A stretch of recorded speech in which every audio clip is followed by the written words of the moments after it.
Hello fam, so welcome back to the channel. Let's continue with the part 2 English for Maritime of the job interview. So hôm nay Phương Anh xin bắt đầu tiếp tục với cái phần số 2 của cái tiếng Anh cho ngành hàng hải chuyên về phỏng vấn việc làm nhé.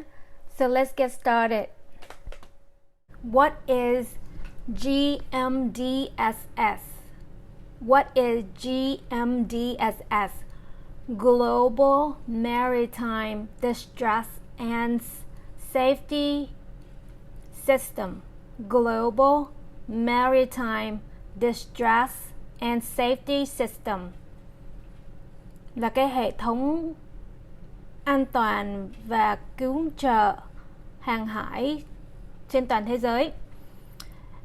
It's an internationally recognized distress and radio communications safety system.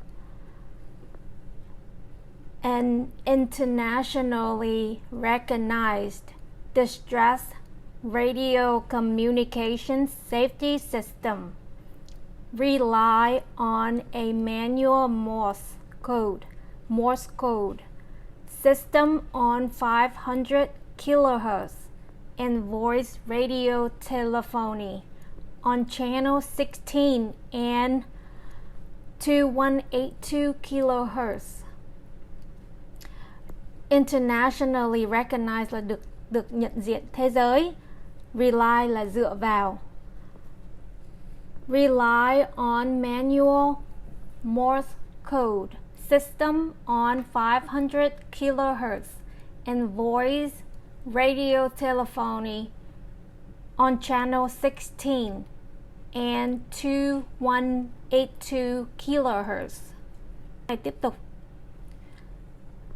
An automated ship to shore system using satellites and digital selective calling technology mandated for ships internationally by IMO or International Maritime Organization.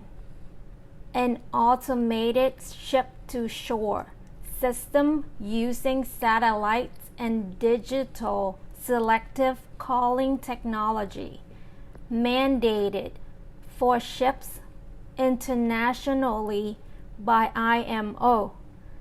Phương Anh đọc một lần nữa. An automated ship-to-shore system using satellites and digital selective calling technology mandated for ship internationally by IMO. Câu tiếp theo nè. According to ISM, the blood alcohol concentration hay là BAC rate on board. So what is the blood alcohol concentration? BAC on board. Cái nồng độ cồn trong máu á. So the BAC or blood alcohol concentrations not more than 0.04%. Sorry, 0.04% by weight of the blood at any moment on board. Watch keepers, especially the consumptions of alcohol beverages là những thức uống có cồn á, có rượu. 4 hours prior là trước, prior to their watch is not allowed. One more time. BAC not more than 0.04% by weight of the blood at any moment on board. For watch keepers, especially the consumptions of alcohol beverages 4 hours prior to their watch is not allowed. Câu tiếp theo. What do you know about ISM code? What do you know about ISM code? ISM stands for là nó, ISM là đại diện cho, hay là abbreviation là viết tắt cho. ISM is abbreviations of International Safety Management. Code includes 13 chapters. ISM International Safety Management Code includes 13 chapters. It's a general instruction. Safety and environment. Environment là môi trường. Environment. Protection. Policy. Company responsibilities and authority. Authority. Đây là đọc theo giọng Anh. Authority là giọng Mỹ. Designated personnel. Development of plans for shipboard operation. General instruction. Safety and environment protection policy. Company responsibility and authorities. Designated personnel. Development of plans for shipboard operation. Tiếp theo của câu này là những cái 13 chapters include emergency preparedness. Emergency preparedness, reports and analysis of nonconformities. Accidents and hazardous occurrences. Maintenance of the ship and equipment. Documentation. Company verifications review. Evaluation, certification, and verifications, and control. One more time.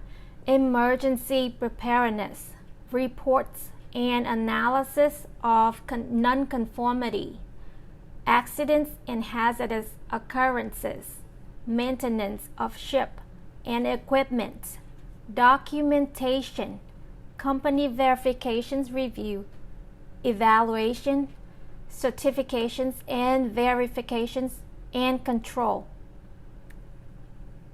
Câu tiếp theo. What are DOC and SMC?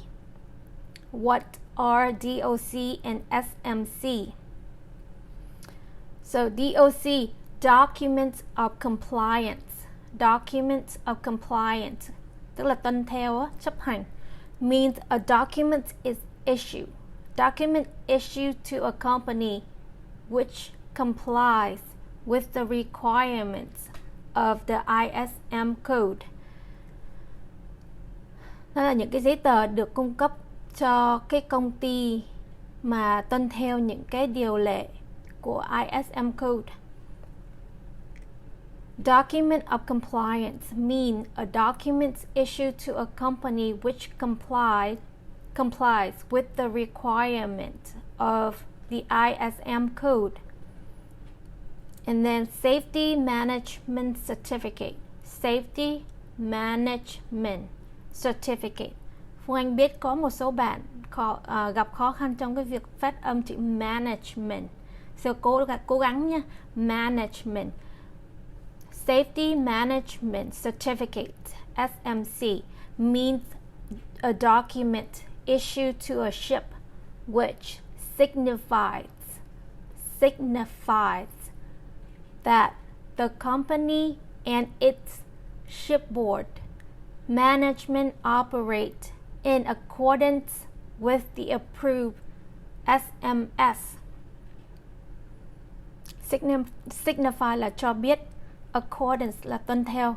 Safety management certificate, which means a document issued to a company which signifies that the company and its shipboard management operation in accordance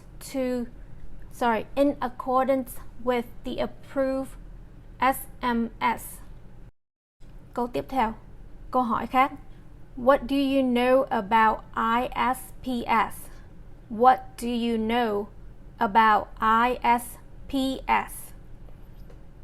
ISPS stands for the International Ship and Port Facility Security Code. The International Ship and Port Facility Security Code. Facility Security Code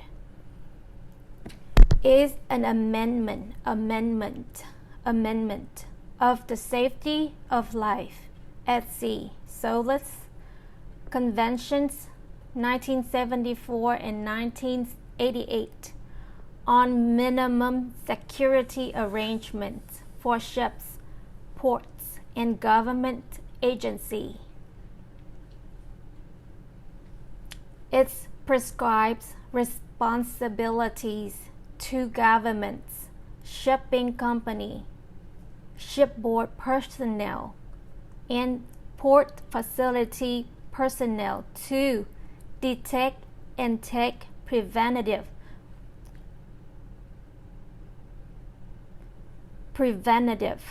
measures against security incidents affecting ships or port facilities used in international trades. So ISPS is the International Ship and Port Facility Security Code. Is an amendment to Safety of Life at Sea SOLAS Convention in 1974-1988 on minimum security arrangements for ships, ports, and government agencies. It prescribes responsibilities to governments, shipping companies, shipping personnel or shipboard personnel, and port facility personnel to detect and take preventative measures against security incidents affecting ships or port facility used in international trades. SSA stands for Ship Security Assessment. Assessment tức là đánh giá hay là xem xét á. Ship Security Assessment.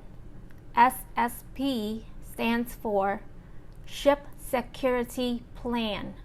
Ship Security Plan. CSO stands for Company Security Officer.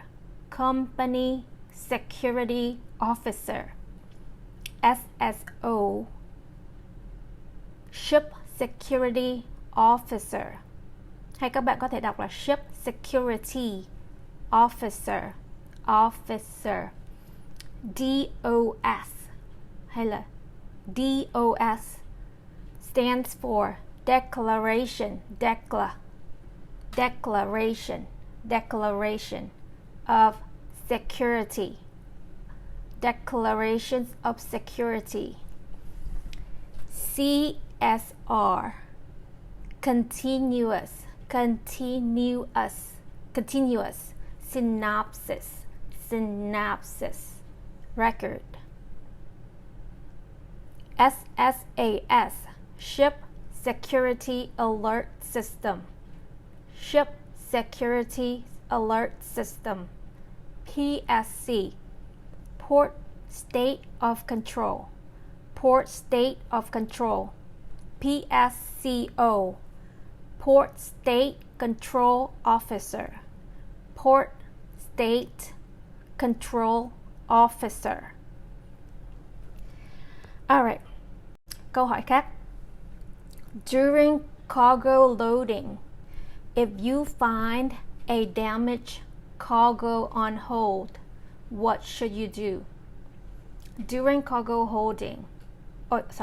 during cargo loading, if you find a damaged cargo on hold, what should you do? I would follow cargo damage procedures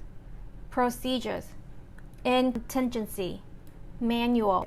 I would follow cargo damage procedures in contingency manual. First, I would stop cargo operations and inform the damage to all parties concerned: foreman, chief officer, master. All right, I would follow cargo damage procedures in contingency manual.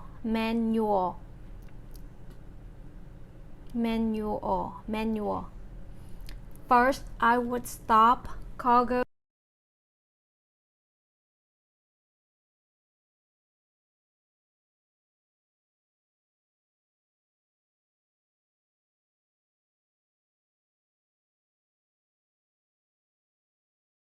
when the ship is going to meet the PSC inspection là kiểm tra.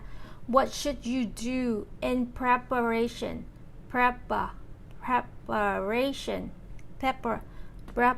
Preparation. When the ship is going to meet the PSC inspection, what should you do in preparation? Under the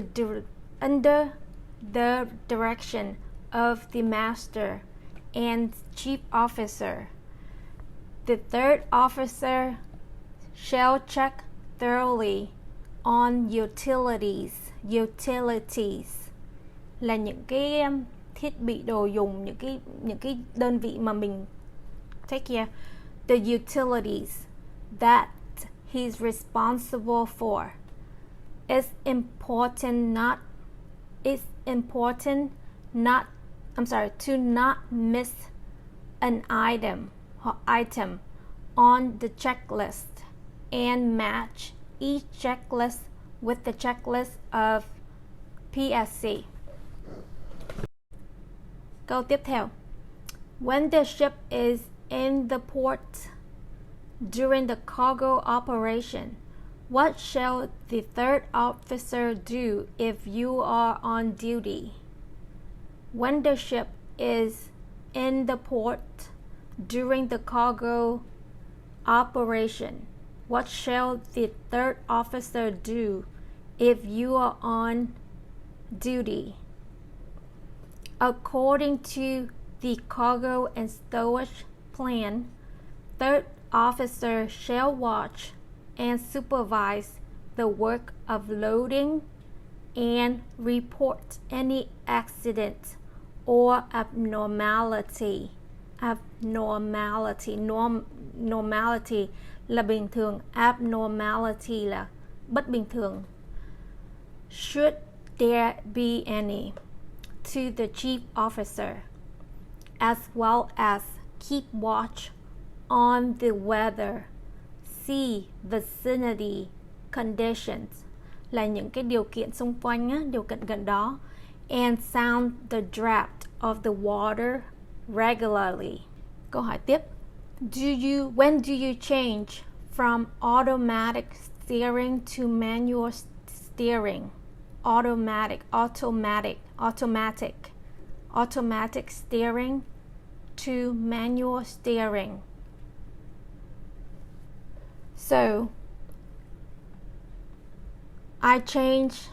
nếu mà bạn trả lời là I change from automatic steering to manual steering when need a large ship's course. When need a large ship's course. Entering or leaving port. Vessel sailing in narrow channel. Vessel sailing in bad weather. Vessel sailing in high traffic areas. So I would change from automatic steering to manual steering when need a large ship course or when entering and leaving port. Also, when vessels sailing in narrow channel or in bad weather or in high traffic areas. Alright, câu tiếp theo. When or why must you check the compass error between the gyro and magnetic compass in the watch? So, câu trả lời.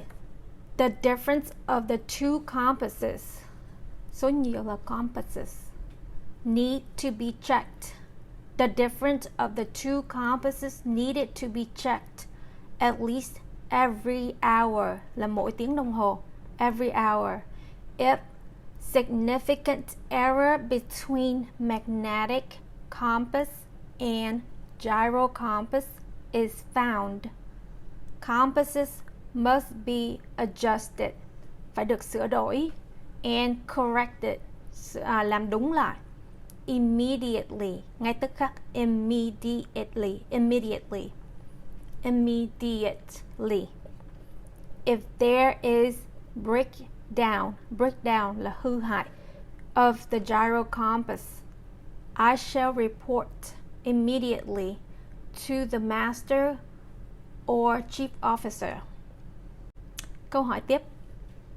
When radar and APA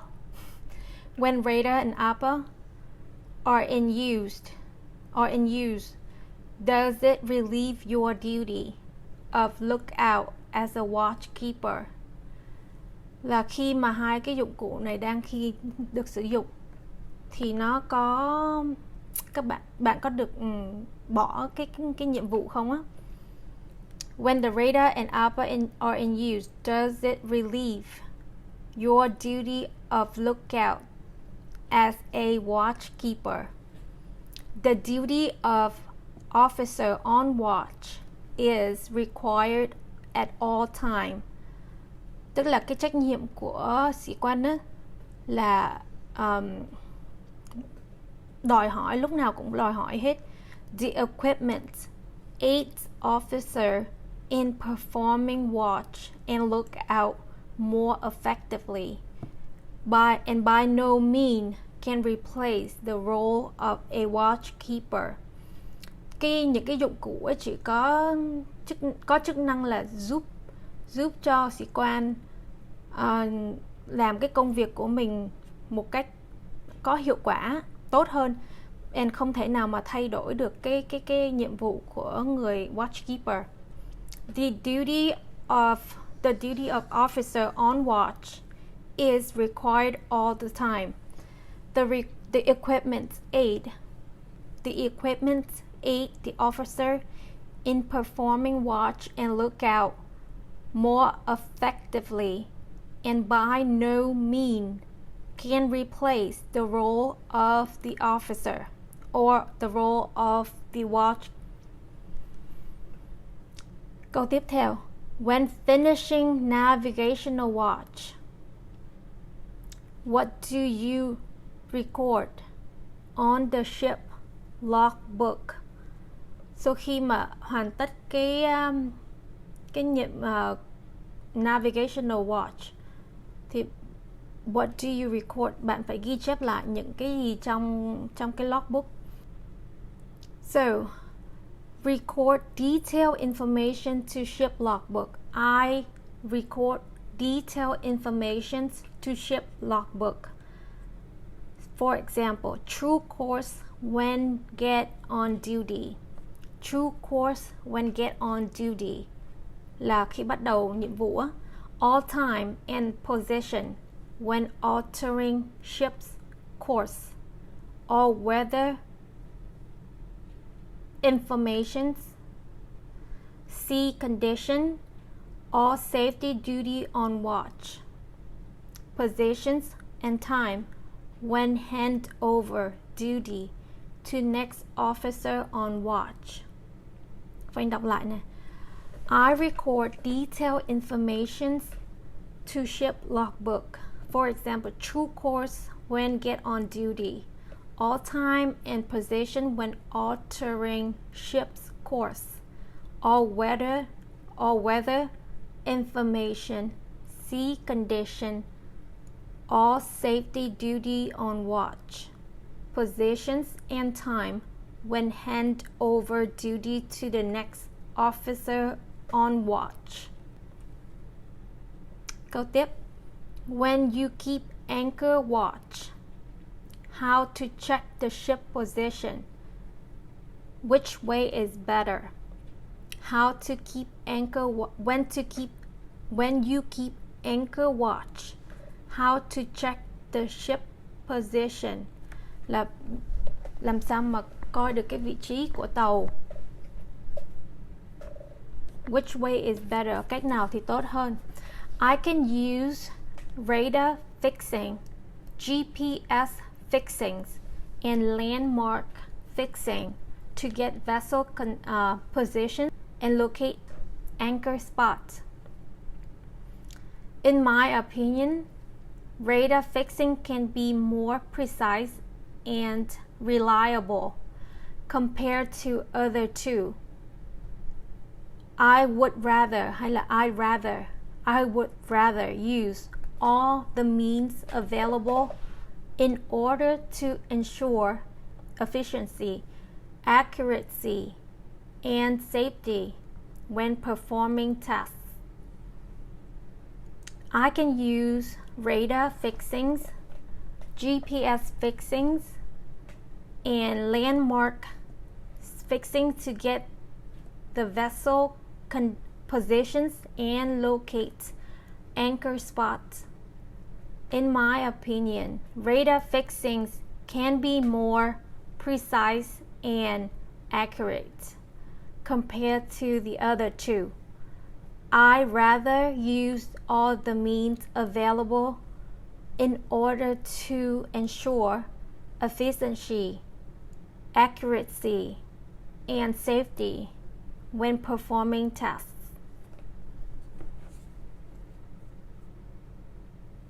What do you know about squat?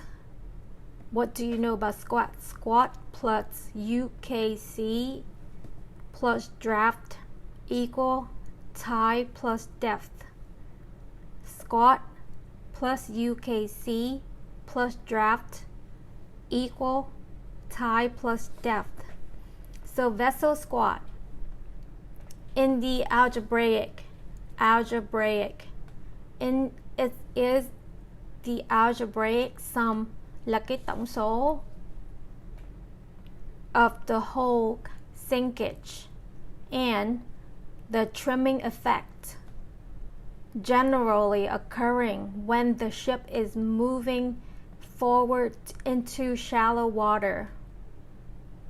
Cái tàu nó đi vào cái phần nước nông.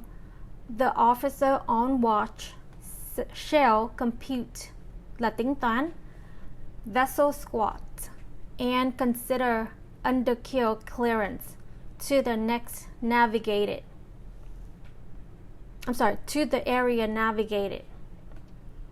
So vessel squat is the algebraic sum of the whole sinkage and the trimming effect, generally occurring when the ship is moving forward into shallow water. The officer on watch shall compute vessel squat and consider underkeel clearance to the area navigated. Alright, phần tiếp theo qua phần tới, qua slide tiếp này. Full form vessels such as tankers are considered with high block coefficients. Cái hệ số block, hệ số vessel with block coefficient higher than 0.7 will have tendency, xu hướng, to trim bow when squatting.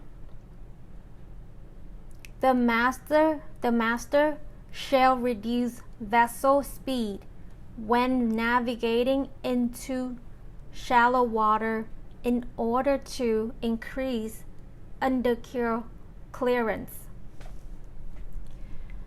Full form vessels such as tankers are considered with high block coefficients.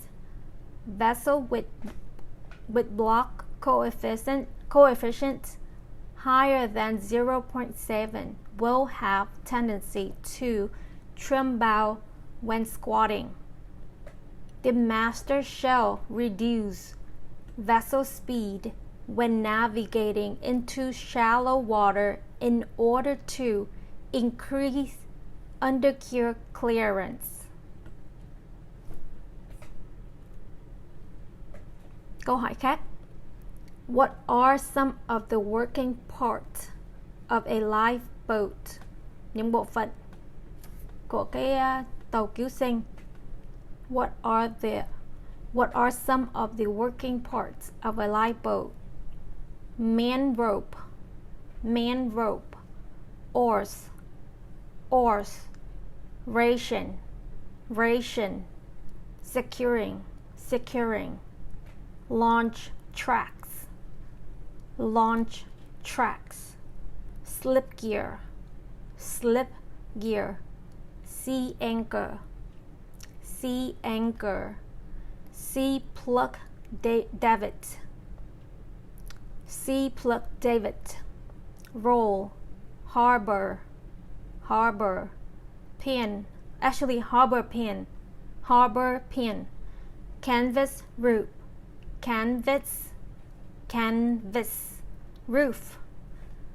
freshwater fishing,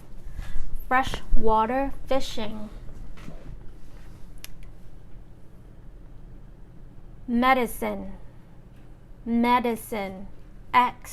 axis, provision, sailmakers, lather palm,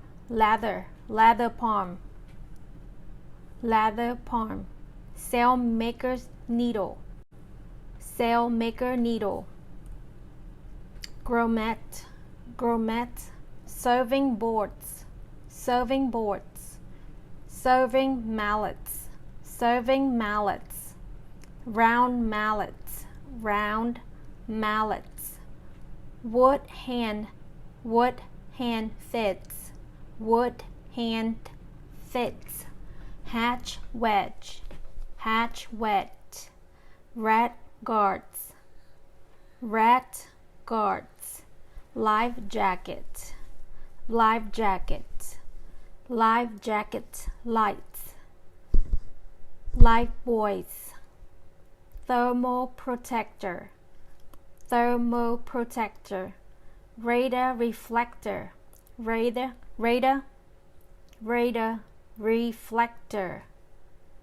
baler, hatchets, sponges, lifeboat oil lamps,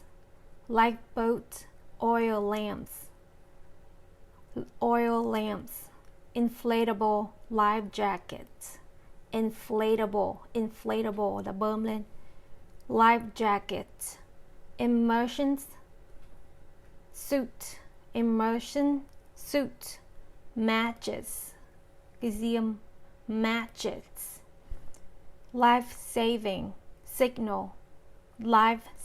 signal, survival manual, waterproof electric torch, waterproof electric torch là cây đèn sáng, boat hooks, and so on. How to check CO2 system. Làm sao để check được cái hệ thống CO2? I would check the date of the last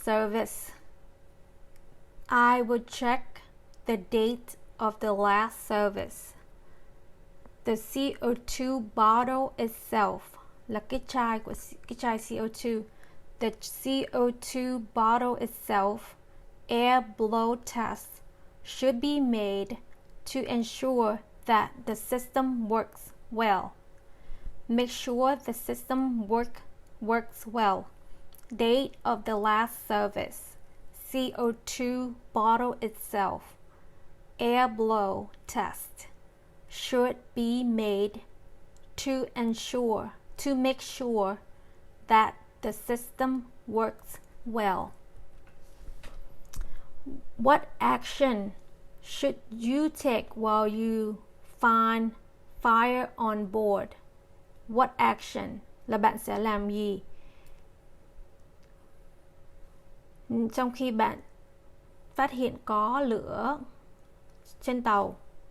I will follow strictly fire disaster procedures. I will follow strictly fire disaster procedures. I would sound fire alarm. I would sound fire alarm. Inform bridge and master immediately. Attempt là cố thử. Attempt to put out the fire using the nearest fire extinguisher. I will follow strictly fire disaster procedures. I will sound the alarm, inform bridge and master immediately. Attempt to put out the fire using the nearest fire extinguisher. Phần còn lại của cái câu cuối cùng á. What actions should you take while you find fire on board? While waiting for firefighting squad, I will watch and keep control of the spread of the fire. When the fire squad arrive, I shall resume my positions according to the fire master list and do my job. While waiting for the firefighting squad, I will watch and keep control of the spread of the fire. When the firefighting squad arrives, I shall resume my positions according to the fire master list to do my job. Okay, and also một điều nữa, Phương Anh xin cảm ơn một số bạn đã cung cấp những cái tài liệu cho Phương Anh để giúp Phương Anh thực hiện cái video như thế này. And bye bye. Phương Anh xin cảm ơn các bạn nhiều nhé. Phương Anh xin gặp các bạn vào lần sau. Bye bye.